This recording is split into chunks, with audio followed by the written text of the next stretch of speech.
All right, so Bowies for the Woodsman. The last video I had done, I used the Ontario SP5. Excellent knife for the Woodsman. And today I'm going to be talking about a different knife and demonstrating some skills.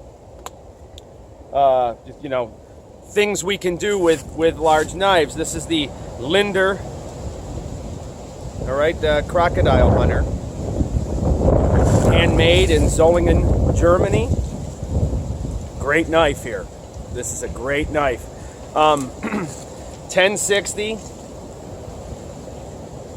Okay, carbon steel. It's not alloyed steel, so you can get a spark with this with a rock. And pardon me for the wind. It is a bit windy out here today.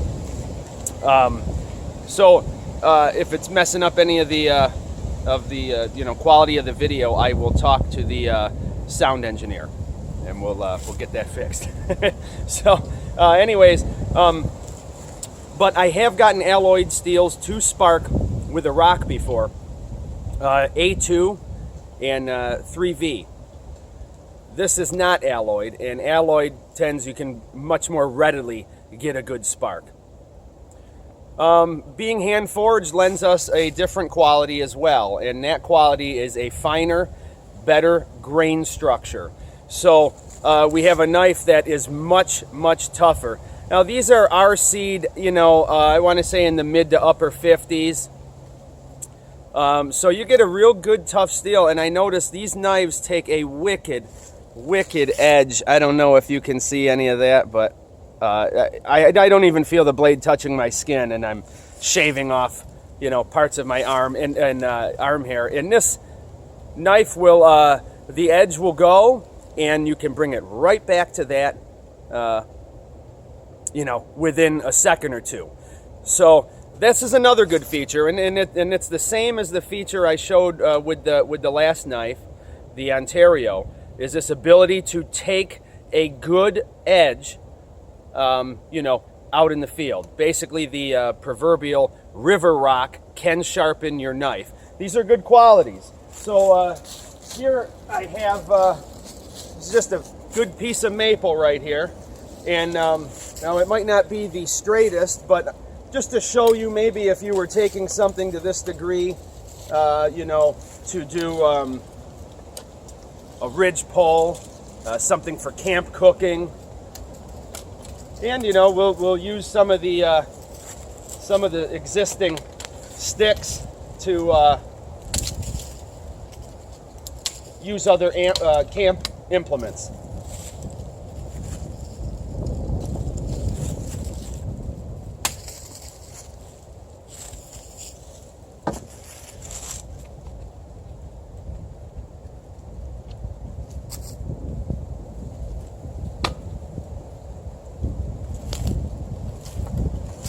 So, one thing we do have to remember is that this is a large knife, right? This isn't an axe.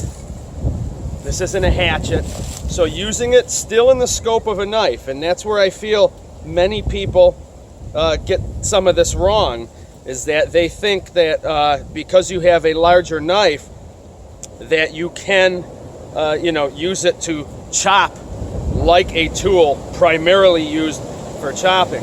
And in my experience, a large knife used for chopping is like using an axe for slicing. Sure, you can do it, but you really have to ask yourself at that point, is it worth it? Is it really worth the energy expenditure? And I would say no. So you still have to hold the philosophy of a knife, but look at it in terms of everything you can do with your smaller knives or your medium belt knives, your 4 to 7 inch range. You can still do with these, and in many instances, much quicker. Delimbing anything with this knife, or a large knife in general, is going to be much quicker. And if you pick the right knives, where we don't get fatigue, you know, all the better. And many times, as I've stated before, I believe that some people may be turned off with a large knife because it costs more money to buy a large knife.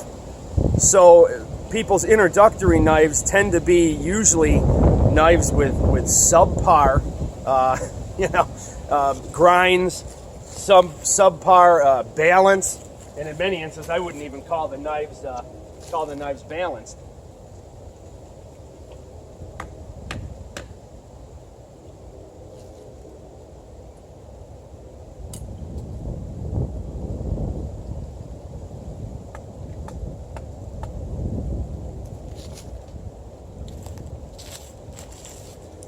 As I stated, we're still going to be using the knife like a smaller knife. Nothing's going to change. You just have to be careful. You got a lot more blade out there. So, you still have to work away from yourself to a certain degree, just as you would. Same principles apply, but, of course, you got a bigger knife.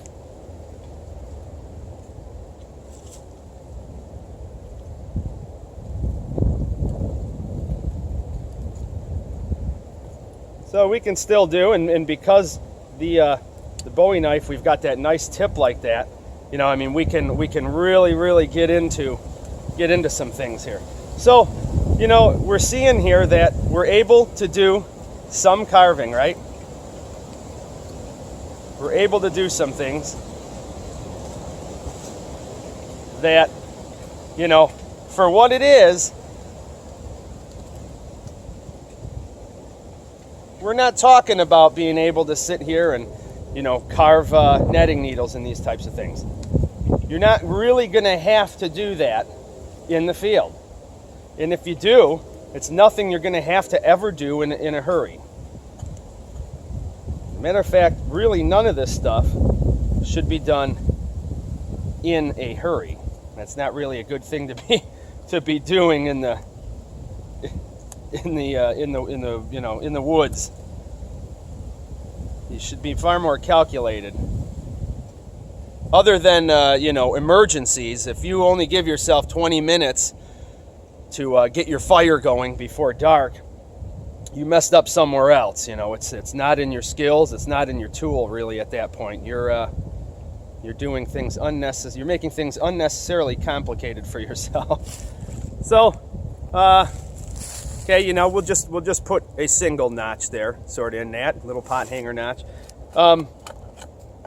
You will notice that, as I had stated, that the last knife that I reviewed, the Ontario SP5, and this knife have a couple things in common. One of them is the balance is good, and was what I had stated earlier. The SP5 is much lighter than this, but this here we get a little bit better chop in certain areas, a little bit more of a heavy feel. But I will say that the other knife, the SP5, does tend to gain a quicker velocity. Feels like you can get that knife into momentum a lot quicker. This is a real traditional Bowie in a sense here when we're looking at the construction, the materials used. So the spine of this can do some scraping, as you can see. No problems at all. We know right off the bat that it will obviously do any of your tinders and scrape your ferrocerium rod. You can feel that just by thumbing the blade, so to speak, on its spine, that it is sharp enough. This is all out of the box. I have used this obviously, but there have been no adaptations to this. I had suffered a handle that was a little loose. I tightened it down pretty good and cranked it down here to use this knife today, but I have in a previous video about the tang of this Linder knife. So stay tuned. We'll do some more fun things with the Bowie for the Woodsman.